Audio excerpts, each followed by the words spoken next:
सर्वांनी पाहिलं असेल, विरोधी पक्ष म्हणून आम्ही हा सगळा आवाज उठवत आहोत। साधारणपणे गेले 2 वर्ष मुंबईवर चाललेला अत्याचार, महाराष्ट्रावर चाललेला अत्याचार आणि महाराष्ट्र लुटण्याचा कार्यक्रम या खोके सरकारने हाती घेतलेला आहे। मुंबईमध्ये धारावी रिडेव्हलपमेंट जो प्रोजेक्ट आहे, धारावीचा पुनर्विकास करणं, कोणाला ह्याचा विरोध नाहीये। आम्हाला देखील वाटतं, आम्हाला सर्वांना वाटतं की धारावीचा पुनर्विकास व्हावा, तिकडच्या लोकांना आपल्या हक्काची घरं आणि चांगली घरं व्हावीत। पण गेले 1-1.5 वर्ष आम्ही सतत पाहत आलेलो आहोत की भाजपचे जे मालक आहेत, मिंदे सरकारचे जे मालक आहेत, त्यांच्या घशात हीच जमीन नाही तर अजून मुंबई घालण्याचा प्रयत्न हे मिंदे सरकार आणि भाजप करत आहे। त्यांच्या मालकाला हात जोडून लोटांगण घातलेलं आहे। 2-3 गोष्टी मुंबईने आणि महाराष्ट्राने लक्षात घ्याव्या, आपण सर्वांनी लक्षात घ्याव्या। पहिली गोष्ट म्हणजे हा जसं टेंडर बनवलं गेलं आहे किंवा ह्याच्यात सगळे जे काही अटी शर्ती टाकलेले आहेत किंवा सवलती दिलेल्या आहेत, त्याच्यात पहिली गोष्ट म्हणजे मुंबईत कोणालाही टीडीआर जर विकत घ्यायचं असेल तर पहिला 40% टीडीआर हा अदानी समूहाकडूनच घ्यायला लागेल। म्हणजे मुंबईचे पैसे, मुंबईच्या महानगरपालिकेला मिळणारे पैसे किंवा हाऊसिंग डिपार्टमेंटला मिळणारे पैसे, सरकारला मिळणारे पैसे हे सगळे जाणार अदानी समूहाला। बघा, कुठच्याही उद्योगपतीला आमचा विरोध नाही, कोणी काही चांगलं करत असेल आम्ही विरोध करणार नाही, पण आज ईस्ट इंडिया कंपनीपेक्षा भयानक प्रकार हा मुंबईत आणि महाराष्ट्रात सुरू केलेला आहे। इंडेक्सेशन काढून टाकलेलं आहे। जर तसं पाहिलं गेलं तर आज मुंबईमध्ये टाउन प्लॅनिंग अथॉरिटी 4 की 5 आहेत। आमचं स्वप्न होतं आणि आम्ही आमचं सरकार आल्यानंतर मुंबई महानगरपालिकेलाच टाउन प्लॅनिंग अथॉरिटी करू।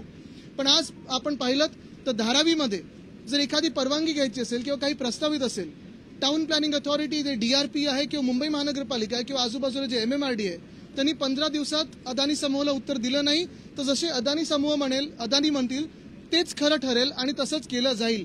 हा नवीन कायदा आपल्या राज्यात कशासाठी आलेला आहे, देशात कशासाठी आलेला आहे, काय नक्की आपण पुनर्विकास करतोय का, चंद्राचा आपण काही वेगळं काही करतोय का? पुनर्विकास प्रकल्प मुंबईभरात आणि देशभरात अनेक सुरू आहेत, पण कोणालाही अशा सवलती मिळाल्या नाहीत। आणि हेच जर कमी पडत असेल तर आपल्याला आठवत असेल लोकसभेची जेव्हा निवडणूक होती तेव्हा मिहीर खोटेच्या जे खोटं बोलत असतात सतत, तेच म्हणत होते की आम्ही हा GR रद्द करून घेऊ। निवडणुकीच्या आधी स्थानिकांनी आंदोलन केलं होतं। हा विषय नाहीये की कुर्लामध्ये राहतात त्यांना धारावीचा विरोध आहे किंवा धारावीच्या पुनर्विकासाला विरोध आहे। हा विषय नाही की मुलुंडकर जे आहेत त्यांना धारावीकरांचा विरोध करायचा आहे किंवा धारावी पुनर्विकासाला विरोध आहे। मुद्दा हा आहे की ज्या जमिनी दिल्या जात आहेत, मग मिठागरं असतील, डम्पिंग ग्राउंड असेल, ऑक्टोयचा नाका असेल, कुर्लाची मदर डेअरीचा प्लॉट असेल किंवा मुलुंडमध्ये जे प्लॉट दिलेले आहेत, ते किती वर्ष तुम्ही अदानी समूहाला देणार आहात? जसं आता आपण पाहत असाल वरळी BDD मध्ये जिथे मोकळी मैदानं होती तिथे नवीन इमारती बांधल्या जात आहेत आणि मग जी जुनी इमारत आहे तिथे पाडून मोकळं मैदान होईल। पण असंच धारावीमध्ये शक्य आहे, कारण DRPचा जेव्हा आम्ही अभ्यास करत होतो तेव्हा आम्ही पाहिलं होतं की इथे ट्रान्झिट बाहेर न बनवता तिकडच्या तिकडेच ट्रान्झिट बनवलं जाईल।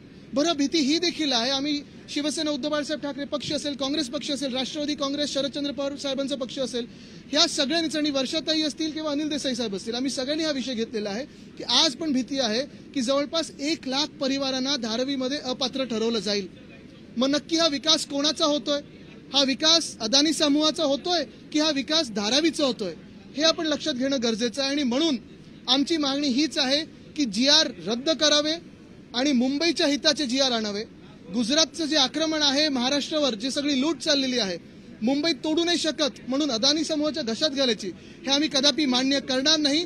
आणि आमचं सरकार येणारच आहे 3 महिन्यात आल्यानंतर हा विकास तर आम्ही करूच, पण कोणाचाही उलटसुलट फायदा न करू देता मुंबईचा आणि महाराष्ट्राचा विकास कसा होईल, धारावीचा विकास कसा होईल त्याच्यावर लक्ष केंद्रित करून आम्ही विकास करू। धन्यवाद।